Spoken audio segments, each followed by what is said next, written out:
You want, do you want to get to 10 subscribers on YouTube?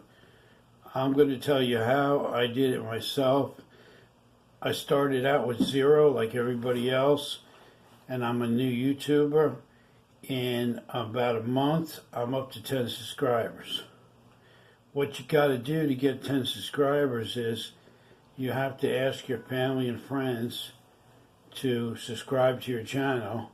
That's the first thing. The second thing that I did was I went on Facebook and I sent to everybody a message telling them to like my YouTube channel and also to subscribe to my videos. A couple people subscribed to my videos, but that was pretty quick. I got some watch time out of it, and I got like 5 subscribers out of it in pretty fast time. So my 2 tips for new users is use your Facebook and ask your people on Facebook, your friends and your family, to subscribe to your channel. That's what I did. And if you like this video, please subscribe to my channel and watch some of my other videos. I have about 50 videos, how to fix your computer.